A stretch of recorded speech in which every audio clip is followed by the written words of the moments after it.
fascinating. I went down to the coast and recorded a load of brand new shows. I can't talk about them just yet. It's a little side project of mine, something I've wanted to do for some time. Nothing to do with mental health, nothing to do with well-being, all to do with music, but the kind of music that I really like and the type of music that you don't get on the radio. More about that but first, and most importantly, the all-important espresso. You know him. You love him. He is the king of New Malden. He's only Neil. I'm a legend, mate. I'm a legend in New Malden. Good afternoon. Welcome to Men's Radio. Yeah, thank you, man. I don't know, for some reason, I don't know what's going on here. There's some reason that it just won't allow me. It's not going out on the proper schedules here. Neil, you may have to take over while I do some brilliant technical work, which means I can do that. Can you see the top? Can you see the top row? There's now exclamation marks in red, like we're going to be attacked by Putin, against MRS Facebook and my espresso bar and my LinkedIn page. No, I can't see the top row. In which case, Neil Long, I am going to carry on, and we're going to introduce our first guest, and then I'm going to do the technical stuff. As we used to say in flying, you have control. Okay, introduce the guest, and I'll take it from there. Hello. How's it going? All right. How are you? Yeah, I'm very well, thank you. It's quite warm here. I don't know what the weather's like with you guys. It's hot. It is somewhat warm. Where are you, Darren? I'm in Plymouth today. Very nice place to be. And I see you share the same surname as me, which is very cool. Yeah, which is great, right? Well, you say that, but let's be honest about it. It's not much. It's not much to rave about. I think. Come on. No, this isn't working here. Don't know why. This isn't good. Okay, this is why it's affecting us. Anyway, you carry on. Forget I'm here, he said. Sure. Okay. Welcome to the show, Darren. Thank you. Tell us a little bit about yourself and why you've come on to talk about mental health and well-being today. We'd love to hear from you. Okay, yeah. So I front a band called Black Tar Roses, and we've just released our second album. But congratulations! Thank you very much. A lot of the material it was written about my time when I was street homeless and drug addicted, basically, which is many years ago now. Although it only seemed just like yesterday. How long ago? So I'm in my 13th year of recovery. But prior to that, I was 25 years drug addicted and 7 years street homeless. Goodness me. So I guess the drug addiction came first and that led to the homelessness, or was it some of the other way around? I mean, bizarrely, the best way I can kind of describe it is have you ever seen the TV series Shameless? Yes. So that's kind of my family. Right. And by the time I realised that that's not how most or a lot of families functioned, I was kind of being a little bit too late, really. It was a very dysfunctional upbringing. Right. And I suppose drugs became a way of soothing myself. Which is why I think most people get into them, or whatever substance they use. I always say it's a good intention but a poor strategy. It's good intention is to feel better, but it just creates more problems at the end of the day. What was the turning point for you when you actually realised, no, this is not for me? I need to turn my life around. Was it a rock bottom moment? I mean, what happened? Yeah, I mean, I did have many rock bottom moments. I suppose probably for me, I was 37, and in the last month, just before I went into drug treatment, I lost 4 friends. Oh, goodness. And I kind of knew by then, I'd been involved in it long enough to know that was just a strong possibility, a yet that hadn't happened. You'd lost 4 friends to drugs? Yeah. I mean, there's been many more than that. But in that last month, before I went into treatment, it was 4 in that 1 month in 2009. Yeah. Yeah. So that was kind of the turning point, really. And also my doctor who was prescribing me large quantities of methadone and Valium kind of said, you've probably got about 18 months, I'll give you. Goodness me. So that kind of hit home. I think I was ready, really. Yeah, it sometimes just takes that moment to jolt you awake, I suppose. That's was it right, heroin you were hooked on? Yeah, heroin, crack, wow, methadone, Valium, alcohol. And how was the recovery for you? Because obviously the first step's the hardest. I mean, I know people who've been in recovery, and they always say some say it's a lifetime process. A few say I have recovered. Do you still? Yeah, I mean, still work for you now, or has it come quite easily now? It kind of ticks along in the background. So what sort of happened for me was I looked at quite a few rehabilitation centres, and I found one, and on the notice board they had a sailing trip at should you complete the treatment. So I'd never sailed before. I decided that's what I was going to do. So I stuck it out for a year. I went sailing. I realised that there was a huge opportunity to actually heal myself in that environment. So the following year I went back, I volunteered for the same organisation. There was a competition within the drug agency that I'd been through to look at alternative approaches to drug treatment. Okay. And myself, the owner of the boat, and my key worker entered the competition. And the premise for our idea was to sail the boat around Great Britain in 12 legs, and we'd use a different rehab to sail each individual leg, because there was evidence to prove that anybody that had sailed on the boat, they were, I think it's 84% more likely to complete treatment. So now that's an incredible correlation or causality. I want to unpick that a bit more, but please carry on. And so off the back of that, the organisation then put me up for a bursary, and I became the first mate at the boat in the end, but became a fully qualified sailor. And I worked at sea for 5 years. I'm still closely linked to the trust today. I don't sail, unfortunately, because music is the next step on for me. But I still work very, very much. I was with them only on Sunday. I know it works because I've seen it work, and it worked for me. Why? What is it about sailing in particular that would help you get off drugs? Is it just a complete contrast, a complete change? I mean, how did it work for you? Yeah, I think the thing that I got from it, and is, so the boat is a very traditional boat. It's a very old boat. It's 80 foot, 80 ton gaff ketch. But I think the thing that's really relevant is all that matters in that moment is being on the boat.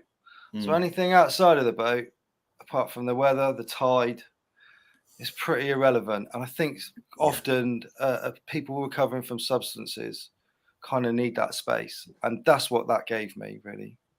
It sounds, in one sense, it's something I'd never have thought of. In another sense, it sounds kind of obvious, if you know what I mean. But yeah, sure. It's just one. I mean, 84%, that is absolutely fantastic, isn't it? Yeah. I mean, when you look at the stats, so they say 4 out of every 100 make it. So, and they're the statistics from Narcotics Anonymous, I think, from a few years ago. So, of course, you have to try and bolster those. You have to try and improve and then bolster those figures. Otherwise, we're in a situation that they've currently got at the moment where things don't look so great. Drug funding's been cut, but I mean, the boat has been used. I've worked with not last year, the year before, I worked with police officers recovering from PTSD. I've also worked with on the boat, pretty much the same project. They've started to apply that now. I've also worked with people that have come from the armed forces that are recovering from injury or recovering from severe illness. So they still can't quite quantify what it is, but they just know. Darren, I find this, because the difference between 4% and 84% is really quite astounding. Over to you, Russ. Darren, I've been listening while I've been trying to sort out the technical gremlins. No idea why that happened. First of all, the main thing, congratulations. That's the most important thing. I don't think folks like you get patted on the back. That sounds so bloody patronizing, but told what you've done is a huge achievement. It's massive. So well done. Secondly, and I'm just wondering, because I know the square root of nothing about boats. All right. I love the sea.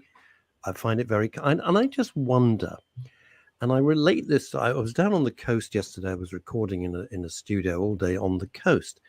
and I managed to get literally, I think, 4 minutes. And I just walked out onto the beach and came back. And I just wonder if it's the sea air, the fact that you're in your own. When you're on a boat, you're on your own universe, aren't you? That's right. It's different than a house or an apartment. That's right.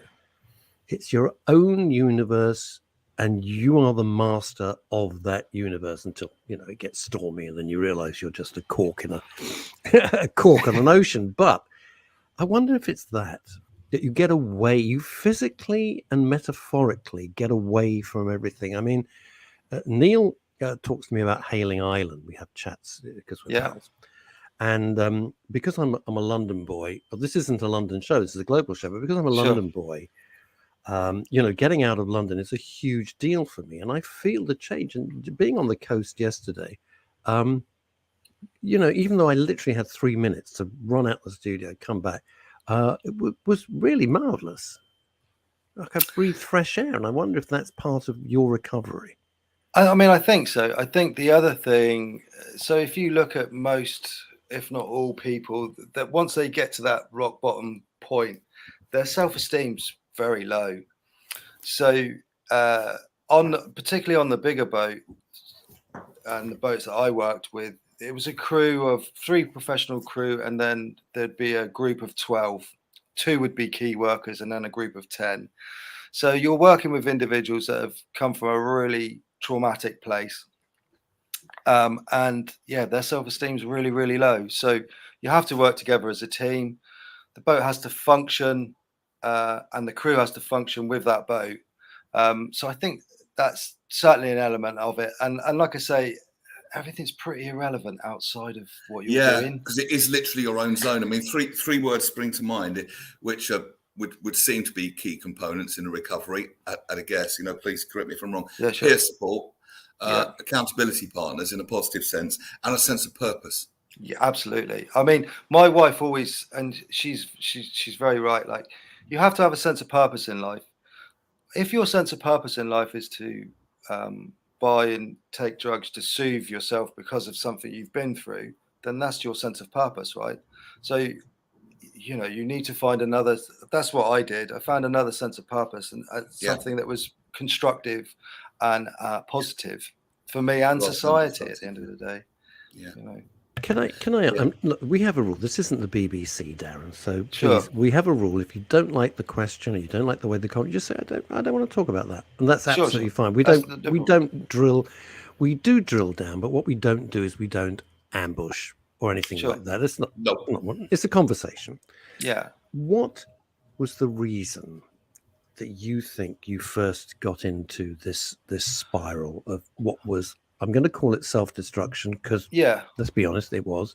What was the main reason, do you think? Yeah, well, so I unfortunately, my dad was drug addicted, and him and my mum split up at a very young. I was at a very young age, and then my mum's pathology was to pick violent, aggressive, drunken men as partners.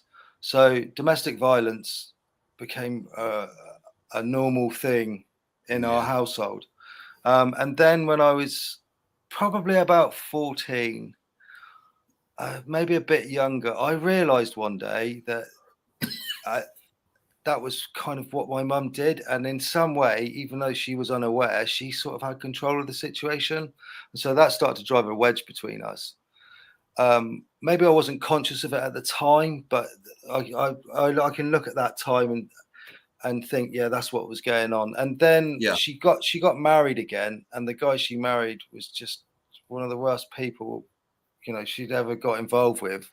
Right. And when I was 16, he hung himself, and I found him, and that was that was the Darren, Jesus.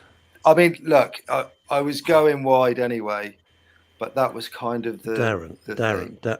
I'm going to say something, and I've never met you before. I mean, I've corresponded with the people who look after you, etc. Right? You're putting yourself down there. It's fair to say you were going wide, but Jesus, what you have endured! What a week we've had, Neil. I know. What a week. Monday's guest was beyond was incredible. Never heard a story like it. But for you to witness all of this, to be in this horrible situation, and then to walk in. Now, you're not the first guest we've had. To say, and I walked in and I found XYZ dead by their own hand. I mean, how do you ever bounce back from that? I mean, that is horrific. Yeah, it's strange because I mean, it damaged the relationship between me and my mum, because my mum, which never really recovered really, and she went to New Zealand and left me behind, and then my dad came out of jail. I was 16, an impressionable age, and I just walked through all the wrong doors. And like I say, by the time I realised I was walking through the wrong doors, it was too late. Right. I think how did I don't know. Like I often sort of reflect back. What did I do at that time? I did what I knew worked, even though it was short lived, and that's I soothed myself with drugs and alcohol. You know, I mean, you have to remember. I think it's always true to say that people do the best they know how, given the knowledge and information they have at the time. And I think that's always true. So, but it's remarkable to see how you know what the trigger was. You've turned your life around, and you seem. I've only met you for nearly 17 minutes, but you seem a balanced guy. You know, in a pretty good mental space. Now, obviously, your mental health is so much better. But Darren, also, you know what your story, as horrific and inspiring as it is, right? It tells you have a choice. Yeah. And I we've got Americans who watch the show all the time, and Americans tend, and it's a trend that we have. I'd love your view on this, Darren, because you're the expert. What the hell does Neil and I know? You know, somebody stole my bike while I was 7, and so now I'm a mass murderer. You know, they won't. They seem prisoners of their past. I'm not talking about all 360 million Americans, but you see where I'm going. I do, It's like, right, well, that happened to you. Bad stuff happens, but you cannot let it define, excuse me, the rest of your life. You had a terrible childhood by any standards. Yeah. And yet you took the decision, that's not who Darren is going to be when he grows up. So the inspiration is not just that you kicked your habits. The inspiration is you decided to take control of your life and not let it define who you became. And that's extraordinary. And that's wonderful. It is. And it's good for people to know that they, even if it doesn't seem like it, they do have a choice, because you are living testament to that. And that's absolutely fantastic. I want to hear all about your music as well. Yeah, sure. Yeah, definitely want to get onto that. Just before we do, I mean, you were talking about alternatives as well. I mean, the boat, as I said, it's something which seems like a brilliant and obvious idea, and I'd never have thought of it. Yeah. But now we've broken it down a bit, it seems, what a great idea. Are there other initiatives, maybe not boats, but other things that aren't the traditional sort of therapies that you know about that people could maybe explore if they didn't want to go the traditional route? So, I mean, I will always advise. It's very difficult in this current climate with money being so tight. But if residential treatment is an option, I think you absolutely should do residential treatment. And my dad's in recovery today, and his route was vastly different from mine. And he supports his thing with NA and AA. And whilst I don't knock that, because that's what works for him, it's not for me to judge what should and shouldn't work. For sure. There are other treatments. Maybe in the early days, you probably want to just engage with what's on offer. Certainly within the first couple of years that I was involved in recovery, I did go to a lot of NA meetings. I did go to a lot of AA meetings. I might not necessarily have agreed with the message all the time, but I knew I would find like-minded people that could relate and identify with what was going on for me. Which is probably just as important than agreeing with the message. Again, it comes back to that peer support. Absolutely. It's absolutely, yeah. But in terms of then going on from that, I am aware that there was a project where, and strangely, my dad is a fantastic horseman. He's a Dubliner, and he lives in Ireland today. And horses are his thing, and they've always been his thing right from childhood. But there are projects where you take care of a horse. I'm not quite sure what the treatment is, what it's called, but I do know I've heard of it. Equine therapy, I think they call it. Equine therapy, that's right. And I've seen that work in recovery. I've seen that work with guys recovering from PTSD. And is that because suddenly you are responsible for not just yourself, but you're responsible for something which is a living I'm making this up. I don't know. That you're responsible for a living creature, and it's down to you, their entire welfare. I think that's absolutely it. I think that again, it's another thing that gets you, drugs and drug addictions and problems is a very, whilst it might affect people outside of you, for the person that's using or addicted, it's a very inward thing, isn't it? Yes. So if you've got something that takes you out of yourself, I suppose. Absolutely. Can I say something, Darren? This is going to be controversial, and a lot of people will think, well, it's a terrible thing to say, but it's genuinely how I feel. And I'd very much like your input on it. And Neil doesn't know what's coming down the road, but I'm not sure he's I have no idea what's coming here, Darren. I don't think Longy's going to like it. But that was a hell of a disclaimer, so I'm going to keep out of this one. Somebody like yourself, who has had a horrible life, unremittingly horrible, and just faced with terrible choices most of the time. And, just when you think you're coming to the surface, boom, something else horrible happens. I can understand why drugs or alcohol would be a way out. I get that, because at least it takes you out of a horrible world in which you're trapped. I mean, you were trapped. You were a kid, all right? Yeah. Where I have the difficulty, if I was a rock star, adored by millions, all right, a multi-millionaire living a life of which one could only dream, and then it wouldn't be as fantastic as the life really is, I have very little sympathy, and I'm sorry, when they get heavily into drugs. Right? No, I love rock music. I always have. All right. But when they get heavily into drugs and everyone goes, oh, poor old so-and-so, poor old... No, you're a multimillionaire. Your life is magnificent. What's your big problem here? No, the life looks magnificent, but that doesn't always correlate with how they feel on the inside. Yeah, I get that. Because if you're not happy on the inside, you could have everything in the world and still not be happy. Neil, you're happy, then you realise that you are enough, and then you can Neil, I get that.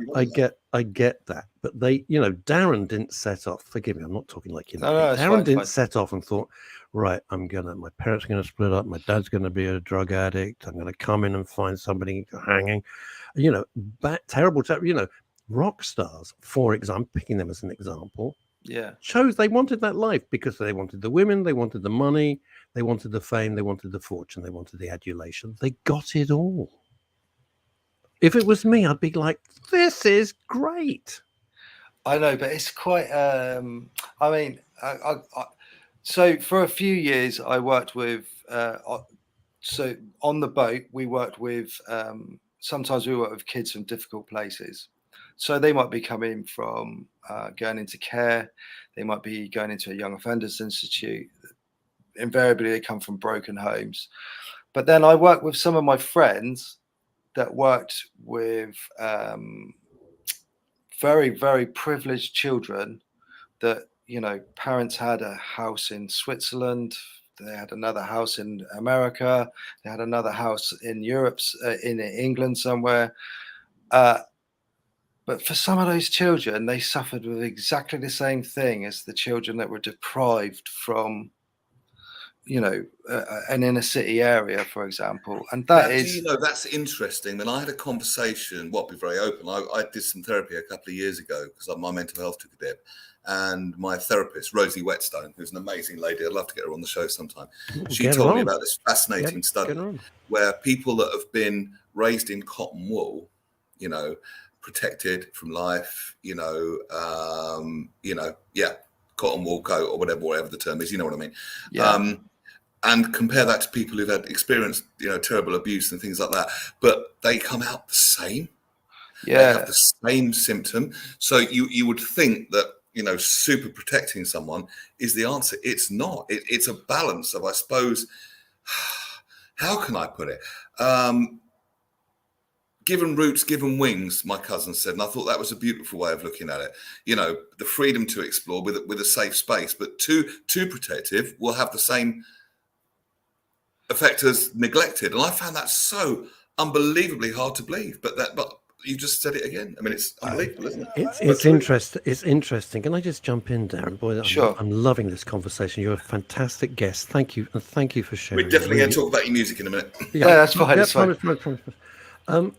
I was sent off to boarding school when I was 9. Never been away from home before, and it was sink or swim. And as I always say, was the Americans say when I worked in LA, it's either eat lunch or be lunch. And at the age of 9, I decided I was going to eat lunch and not be lunch, right? And that's been my motto kind of ever since. So I get the whole cotton wool thing, because I didn't have that. From 9 years old, it was like, hey, you better get your act together or you're going to be in deep trouble on so many levels. The optimal is a balance of the two, isn't it? Yeah, it would have been nice. Now, interesting point, because I thought what I said would be controversial, and I'm going to put Paul's comment out. Most rock stars and by the way, I read this out, Darren, in case you're wondering, not to fill up time. It's because we go out on deluxe radio as well. That is radio only, height to about 70,000 people all over the southeast of England listening now. Most rock stars and the like turn to drugs on the days they are not getting the high from adoration performances. This is so. May I take up a second to look at that point? Yes. Darren, with your kind permission, if I may. Yeah, sure. No problem. It's this. Somebody like Michael Barrymore's been very, very open about it. Somebody like Michael Barrymore. I don't know. Do you remember the comedian Michael Barrymore? I do. Yeah. Right. I thought he was touched. I thought he was white at the back. I thought he was touched with genius when he was on form. I thought he was absolutely, literally touched with genius. Oh, I went to a show. Which he did, and then he talked to the audience afterwards, and he told this joke which had the theatre screaming with laughter. It's just about repeatable on here, which I might in a minute. But so Michael Barrymore, you have this huge ovation, and it's fantastic. And then he'd go to the bar afterwards and be surrounded by lots of adoring people, and they'd be laughing, and it would all be marvelous. And then he'd have to go to a hotel room on his own, and it's like falling off a cliff. So he needed to replace that adoration, that adrenaline. I understand this, all right? He needed to replace it, so he did it with drugs. Then, of course, he couldn't sleep. So he got into the horrible cycle of he had to take drugs to help him sleep and relax, then drugs to bring him back off. It's a freaking nightmare. I learnt, and I taught myself, and I don't know how. I'm not patting myself on the back, Darren, at all. Sure. I'm really not. But I could see I could easily fall into that thing. When it was the Flying Eye, we're talking to 4 million people. It's all exciting. And then I'd switch off the transmitter, and there'd be me on my own walking across a rain-soaked tarmac for like quarter of a mile. It was falling off a cliff, and I thought, I can't let that affect me. So I always treated that, or if I did theatre, and the applause and all marvelous, when the curtain comes down, I'm me. And I taught myself that because I didn't want that feeling. The trick is to enjoy the hell out of it, but not need it. And if we had a neuroscientist on, it would be to do with dopamine pathways and all that sort of thing, and overstimulation of. And of course, treatments have been developed now to give us the healthy shots of dopamine, so we don't need that outer thing to do it for us. That's all been researched now, I think. I mean, it's interesting because I don't want to go too far, but like my wife works for a very big rock band. She's a personal assistant to the singer of that band. Mm-hmm. They're a massive band. They've been around for many, many years. Not Pickety Witch, is it? No. Brotherhood of Man. No. Lieutenant Pigeon. I can't. You all want to know who it is now. I know, of course you do, but I can't say. But what I can say is, Aaron, you stink. We don't like you anymore. We're going so well. I've seen some of that world, and it is just that, right? It is just you have these moments of sheer excitement, and in front of thousands of people, and there's all that kind of buzz going on, but you also have many, many, many, many hours of sat doing nothing, and it's quite soulless and it's quite empty. You're away from home, you're in a hotel room. It doesn't matter. There's a 4 or 5 star hotel hotel room. At the end of the day, if you're on your own, you're on your own, right? And I once heard. It's about what's going on inside you. Of course it is. I get that. I mean, Charlie Watts said, he said, yeah, I've been with the Stones for like 50 years. That's about 1 year of work and 49 years of hanging about. And Charlie Watts was absolutely right. Yeah. Although interesting, I'm sorry, we come back to Darren made some fantastic choices. I'm sorry, that sounded so patronizing. That's fine. I apologize. No, you made some great choices that were inspirational, right? You do have a choice. If you take the band Kiss, right, formed initially Gene Simmons and Paul Stanley, along with Ace Frehley and Peter Criss, but Ace and Peter went down the drug and booze route and fell apart, collapsed like a souffle. Gene and Paul, who are still touring 50 years plus later, this is their last tour because Gene's now 72, 73, and Paul Stanley's 70. This is it for them. They don't need it. They never did drugs. Gene doesn't even drink and never has. And they said, yeah, the sex, yes. Rock and roll, totally, absolutely embrace that side. They said they had no interest in the drugs at all. So it is possible. Yeah, I'm not saying it's not. I mean, like you, there's a choice. Yeah, I mean, certainly in recent times, it's a very different world today. And I'm sure you'll always be able to find a bad boy within the music rock industry. But generally speaking, it does tend to be early nights in, yoga, oatmeal lattes. Good time to share this. I once knew a holistic practitioner, and she was a lady that did all the holistic type things. I won't say the band, but she used to go out again with a very, very big band. For all I know, we could be talking about the same band. I don't know yet. But let's just say they're a metal band and they're huge. And of course, they're on stage. Was it the Beverly Sisters? No, on stage it's Timmy Mallet. No, on stage they're wailing and screaming, and they're going to bite hamsters' heads off or something like that. Backstage, it's all colonics and herbs and holistic stuff, but they don't want that released because it kind of destroys their bad boy reputation. Yeah, but that's actually what's going on. I want to know about your music though. Tell us about that. Yeah. So so the band's called Black Tar Roses. We've been going now for about 5 years. And we're just about to release our second album. How did it come about? I suppose it came about by I started songwriting and I spent a few years just going in and out of the studio. And then back in 2017, my wife finished a tour with her job and said, why don't you come out to Los Angeles for a month? And I thought, yeah, do you know what? I'm going to go out to LA for a month. I went out to LA and then I found myself with a spare few days. So I went into a studio. Whether or not the sound engineer was trying to butter me up, I don't know. But he's like, who wrote this? And he thought they were covers. And I was like, no, it's my material. Anyway, all of a sudden, I just found myself being invited everywhere in Los Angeles. So I said to my wife, Sally, I said, look, for the next month, it's going to be pretty hairy. We're just going to say yes to everything. I said, we're going to be absolutely out of our comfort zone, but just say yes. And then from that, that's where we are now. A few years later, I've just finished writing an album with a really good friend of mine who is working with some big names, which is great. And that's all stemmed from, I suppose, just me trying to express myself. And I think, and I definitely want to come on to that, the self-expression bit. And I think you've said something really important there, because people talk about success, but I like to say it's an ing, not a thing. It's a verb, not a noun. And it's the process. Whoa. Explain. That was too good. And I didn't get it all because I'm knackered. Go on, explain that again. Okay, in NLP, it's called a nominalization. It's turning a verb into a noun. So success is not a thing. You can't put success in a shopping trolley. You can't hold it in your hands. No. You are success-ing. It's a verb. It's the process of it, not an actual thing you can touch. This vape. Are you saying you can never? I'm sorry, Darren, but just jump in for God's sake. But I'm lost. I'm saying it's a verb. I'm saying it's a process.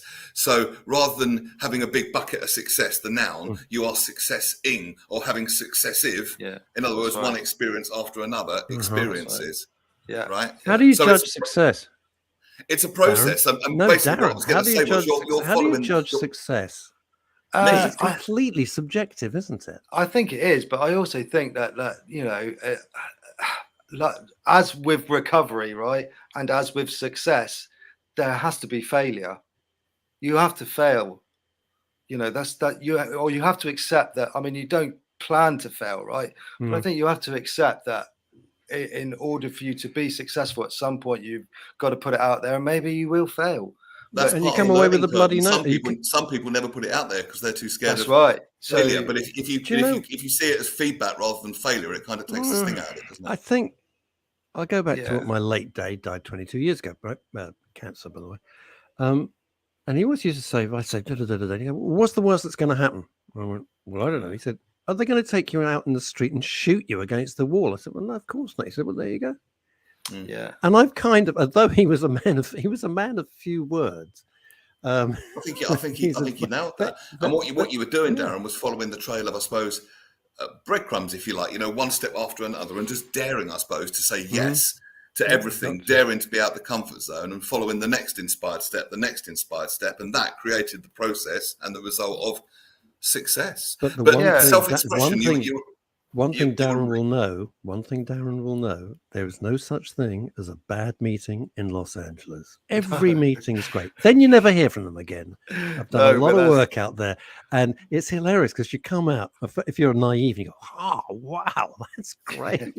You'll never, they're charming, but you'll never hear from them again. No. Very different from the UK when they go, Neil, it's lovely meeting you, but no thanks. They'll never do that in LA. They'll never do that. No. They want to keep the door open. Oh, right? always, because you might suddenly be really hot. Yeah. They dare not miss that opportunity. It's fantastic. Do you find the music cathartic and healing, and was writing it a part of your healing process? Yeah, I mean, one of my sisters, interestingly, she's a counsellor, and she said we were talking about this a little while ago, and she said the child that tends to thrive and do really well is the creative child. So, and I suppose that's me. The thing that I can do, that I find a lot of comfort in. People always ask me, what was it like? And the best way I can interpret that is through song and through songwriting. And so that's how that's been for me. And I mean, I write regularly. I tend not to get blocked so much because I tend not to get off the horse for too long. So I write regularly. And I mean, it's quite nice now because some of the band members it was just myself and Sally, and then we were 3, and then we were 4, and now we were 5. And like the owner of the boat that I originally worked on at the Tectona Trust, his daughter is our violinist, which I met through the boat. So, yeah, I did. I mean, now I tend not to. Sure, from time to time, I will still. If something comes up, I mean, I remember a couple of years ago, the last time we were in Los Angeles, I was so impacted by Skid Row and that 10,000 people. Like, you can smell Skid Row long before you ever see it. And it is a shock.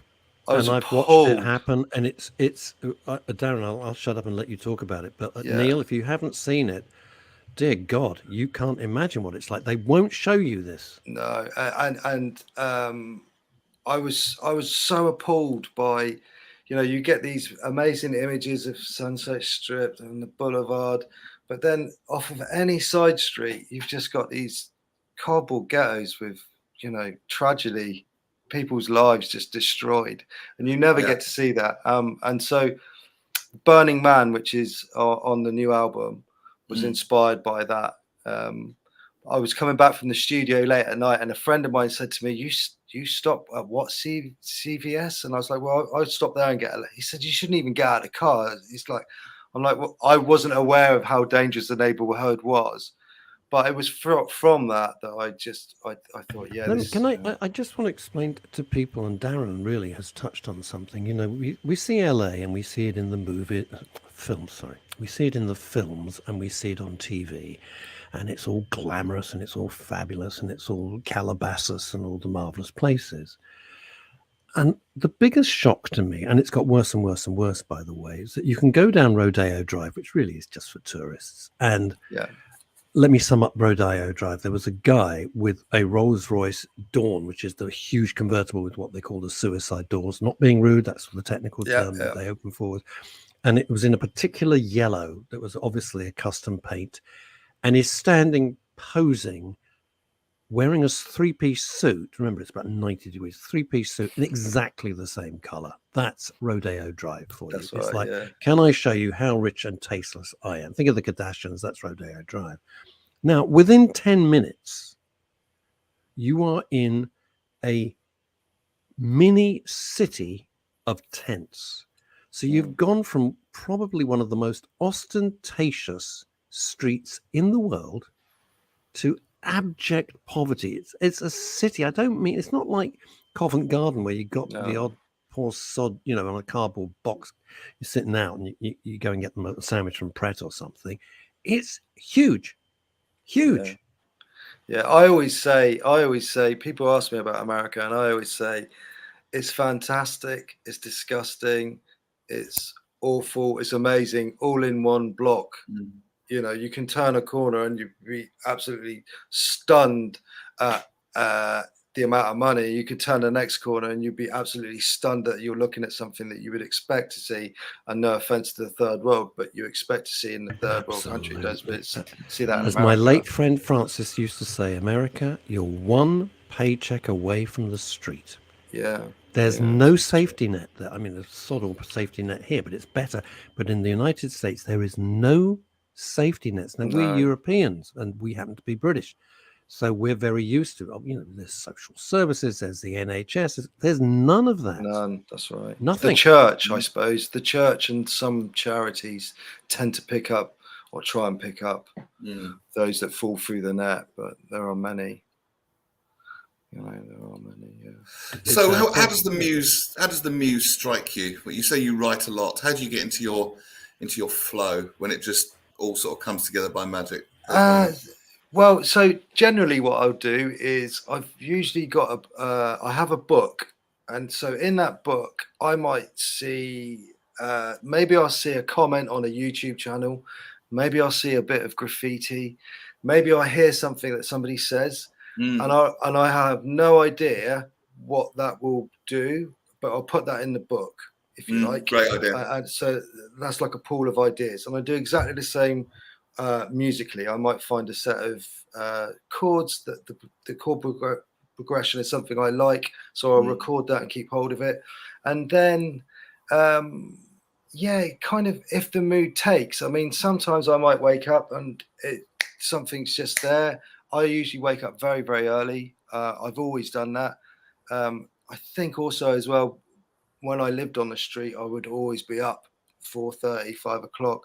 But I just, when my brain you get the best out of me, as the day wears on, we start getting past midday and we get towards 3, 4 o'clock. We're sort of at the end of. But they say people sometimes that they're most inspired in the morning. Don't they? Quite a lot of people say that.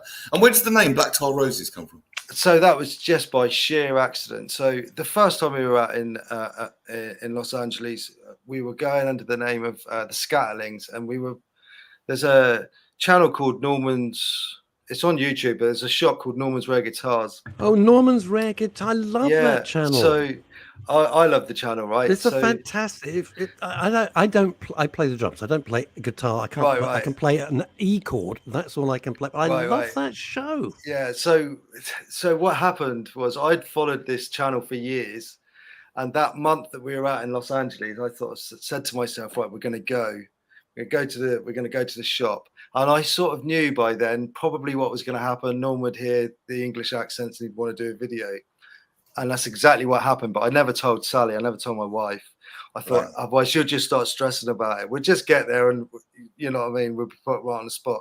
But at the time we were going under the name of the Scatterlings. Anyway, they did do a video. It had thousands of views. And then literally as we were flying home, a band in North Carolina took the name, took everything before I had a chance to nail it down as our name. So the next time I was out in Los Angeles, I was talking with friends of mine, and we were kind of discussing names and stuff. And my friend Heather, she said to me, "Oh yeah, there's a really cool restaurant down the road. They're called Tar and Roses." And I misheard it and said Black Tar Roses. Well, that's it then, isn't it? And that's Boom. how the name. And that's Neil, do you know why tar is so important in Los Angeles? No. It's the geology of Los Angeles that back in the times of the dinosaurs, it was mostly tar pits. That's right. So so places like La Brea. I'm sorry, I just happen to love America, but there you go. Though it's finished. So the La Brea tar pits is a very big thing, and it was all based on tar. So that's why tar it was just a geology thing. Can I digress for it? Yeah. You sounded like Peter Griffin there. No, Lois, I did not know that. Darren, can I digress for 2 seconds? Sure, sure. Norman's rare guitars. Yeah. If you love music and it's just a fascinating. He's got a guitar shop. And then these sort of amazing celebs come in, and they're in awe of Norman because he's like the guitar god. God, yeah, that's right. And they're so polite to him, and they're thrilled to be there. Can I introduce you? If you know him, I will shut the hell up. But I know I'm a real a sort of advocate for this guy called John Five. Have you heard of John Five? No. You've heard of Marilyn Manson, right? Yeah. Right, yeah. and you've heard of Rob Zombie. Yeah. Right. I have one of his t-shirts. John Five wrote. John Five played guitar, and he is since. I'm going to go out and just say it. Since Hendrix, I haven't been so excited about a guitarist. I've been following him for about 2 years now, and he wandered into to Norman's rare guitars. Okay. Wow. It's I'll just check fantastic. it out. I'll check it out. Yeah. It's John and then the number 5. Okay, brilliant. I mean, a really interesting chap too. Very charming. It's a bizarre place as well because the last time we were there, in fact, Stanley's on our current album. So Stanley is the harmonica player for Canned Heat, and he happened to walk into the store as we were. So he sat in with us, and then there was another guy who's he's a session musician in and around Los Angeles. He's actually on the Netflix Sounds of the Canyon. I don't know if you know. Yes, I know that one. Yeah. So he was the guitar player on that. He was the guitar player on that documentary with Jacob Dylan, Bob Dylan's son, and he also walked in. So there's a whole load of us playing some of my songs at Norman's the last time we were there, and that just all happened by people just like you say. You could have the hobo from down the street walk in, or you could equally, you could have a big name walk through the door. It's a great place, and if you're a guitarist and a guitar player, you must go to Norman's. Yeah, super exciting. Yeah, it's an amazing place. It is interesting, but LA it's a kind of horrible metaphor for so much that goes on in our life because they only understand success. Yeah, and they only want to know you if right. you're successful. Yeah. And I learned some very interesting lessons because I knew that. I didn't go thinking they were going to be my pals. I thought if they think you're successful, you're the greatest guy in the world. It's all smoke and mirrors there, and it's something that was slowly creeping over to the UK, but it's not pleasant. But if you go in with Neil's much better at this than I am, but if you go in with the right mindset, it's you can cope with it. If you go in as a naive, kid from Nebraska who's just arrived on the bus, it'll eat you up. It'll eat you alive. Totally. Yeah. I can only do about 3 months. Like I've had my wife Sally wants to buy a house out in Joshua Tree, which I think she'll probably do at some point. But I couldn't live there. I like to go and visit, but it's too much. Like you say, it's quite superficial certain aspects of. I'll tell you something. Some years back, maybe, gosh, it must be nearly 20 now. I had a film company. I was involved with a film production company, and I'd go out, all expenses paid. It was marvelous. And I made them a naive mistake of course, every waiter and every waitress, or server as they call them, which I find a bit rude, they're in the loop. They're in a project. I'm working on this. They're never a waiter or a waitress. You got to hear their freaking life story if you just want a cup of Diet Coke. And they said, "Oh, I love your accent, all this crap." And they said, "What are you doing?" I made the mistake of saying, I have a film production company. You couldn't get rid of them. And so my pal Francis, who died 2 years ago, said, "Oh, never say that. Never, never. You'll never get rid of them." No. So they go, "Oh, I love your accent. What do you do?" I said, "Oh, I sell insurance." Thank God they just buggered off. Well, you have to do that. I mean, you have to be that brutal. Can I read this from Neil? Could you read this from Asa Don Brown? By all means, yeah. Asa Don Brown, who's very big in the psychological community, says, "I've been to Los Angeles and the poverty and homelessness is unbelievable. Vancouver has become a major player in the film industry and it's begun to resemble LA. CBC reported just yesterday that the tent cities have grown tenfold in the past year." I was in Vancouver actually in 2019, and there is an area in Vancouver where the taking the polite word, the poverty is, the down and outs, if you like, meet. But it doesn't seem to, what I will say about Canada, it doesn't seem to have the same danger on the streets as America. There seems to be a different vibe there. Canada is a lot safer, I would say, in my opinion. Yeah, obviously my wife Sally's done a lot of Canada with her job. I was street homeless for a good period in Europe. I spent quite a few years in France and in the Netherlands. But I have to say, the only place where I genuinely felt unsafe by just walking, and I wasn't street homeless then, I was looking for a coffee, was one morning in downtown, in downtown, or on the edge of downtown Los Angeles. I just happened to walk into a situation and straight away I just thought I shouldn't be here. There's two things about areas of America that we don't, thank God, have in Britain and don't really have in Europe.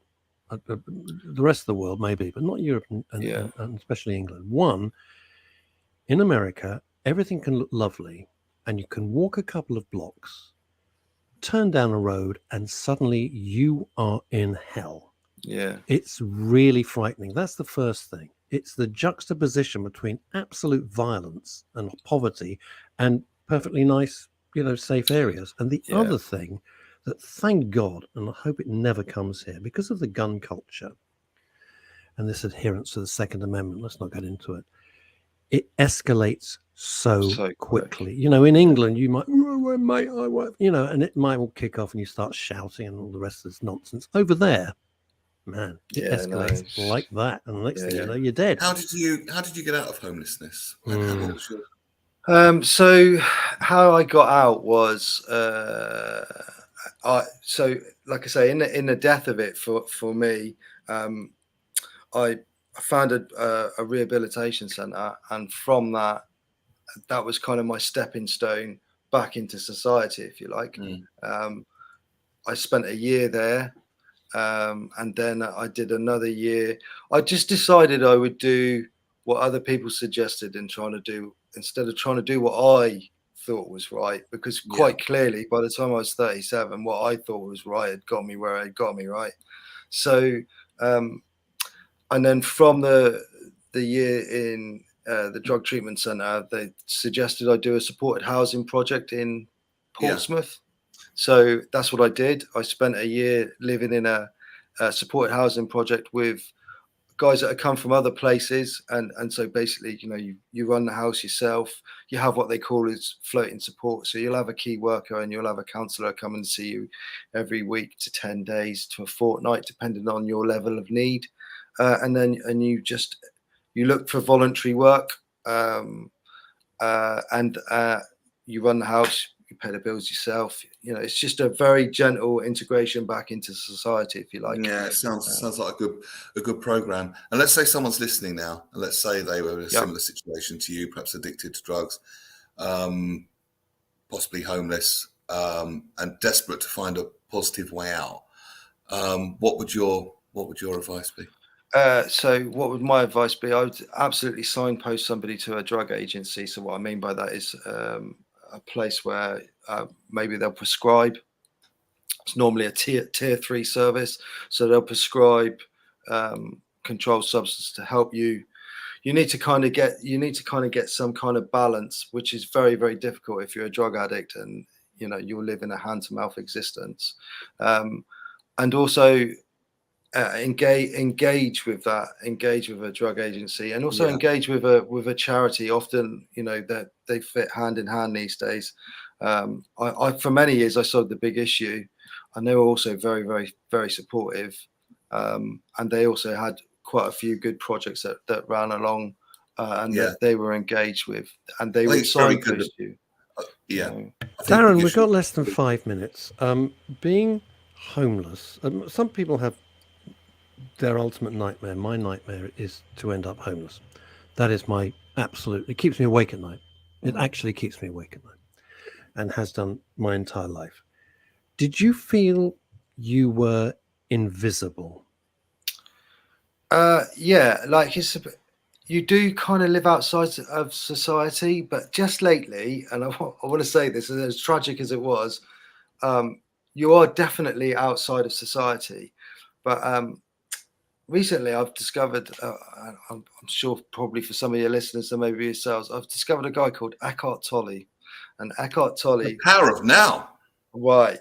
Okay, so that has been life-changing for me. But he speaks about in a chapter that of people that lose everything, and that, they lose, maybe in a war, they lose the house, they lose the job, they lose the family, they lose absolutely everything. But at some point, there'll come a time within them where they're absolutely at peace with that. And I have to say, there were a couple of times, not for very long, because the situation was tragic, and I'm not in any way trying to endorse that it was an amazing experience, because it wasn't. But there were a couple of times where I just touched on, do you know what? I'm actually all right with this. Like, I'm at peace with this. Like, everything I owned was in a bag. It was only brief and only fleeting. But so you kind of know, really, that the thing that you need. It's all about acceptance, isn't it? And I suppose the corollary of that, which Eckhart Tolle would probably tell us if he was on, is if you accept things, you're not fighting against stuff, which takes an awful lot of energy. And if you're not putting up a load of resistance, you can focus more positively on what you do want with all that battling going on. It sharpens your focus. In a tiny, tiny way, Darren, please don't think I'm trying to jump on your horse here, but in a tiny way, I think my, my pivotal moment was when I just learned to love the small stuff. Yeah. Not the big stuff. And I found great happiness and peace and satisfaction in the smallest of things. A cup of coffee. It doesn't matter what it is. It's irrelevant. It's individual. Yeah. You have been, what a week of guests, Neil. Eh? I know. What a week Please of guests. give yourself a shameless plug. Where are you playing? Where can we find your music? So, we're playing August the 20th at West Hampstead Arts Centre in London is our album launch. You can find us on www.blacktarroses.com, Facebook Black Tar Roses, Instagram Black Tar Roses, and our next album is called Travelling Emporium, and that's out tomorrow. Fantastic. Wow. Good luck with everything. You've been really sensational. You probably won't think this yourself, but I think you've been absolutely inspiring, a testament to what's possible. Here. So thank you. And thank you so much. And I'm so glad you're in a much better place now mentally and doing well. Really, kudos to you, mate. Well done. Excellent. If you're on Twitter or any other social media, if you could, as a favour to Men's Radio Station, you could mention the show and whether you liked it or hated it, I would be very grateful. Darren Long, thank you so much. Thank you very much, guys. It's been great. It's been a great hour. Thank you, Darren. All the best to you. Wow. What a blooming inspiration. These guys, they're incredible. They're incredible. You go through life and you're moaning about something, and then you think, I know, look what this guy's come through. I know. But I like to think that if someone was in desperate straits, and we've all had down moments, that they found one of these shows, and it could maybe signpost them to something better and be the start. We never know what work. That's the dream. How this might be helping people now or in the future, and that's why it's worth doing this twice a week for me. It's not just that; it's to give people a proper platform. Because I always said to you, I don't want to do the BBC soundbite of, here's a man who's been homeless. And 4 minutes later, now here's summer floaty fashions. I know. I don't want to do that. I mean, let's have a proper conversation and let us. We must do a show. Learn from them. That's the thing. For us, indeed, there's so much information that we're never told. Sorry, I interrupted. Go on, Neil. No, I talked over you when you were talking over me. Don't worry. we must do a show on people that are addicted to legal drugs, because that's a real problem. And I know Oh someone my God. Yes. that's in a real problem with that at the moment. We got to do that. That is it. We are out of time. It's been a hell of a week. I'll be back on Friday at 12 noon with He Who Must Be Ignored, Mr. Phil Dave. Neil, thank you. I mean, what a week, huh? What a week, man. It's been a hell of a week. It's been a privilege to do it, Russ. All the best. It's been great. I'm so thrilled you're part of us. It really means a lot to me. All right, everybody, until we meet again, take care.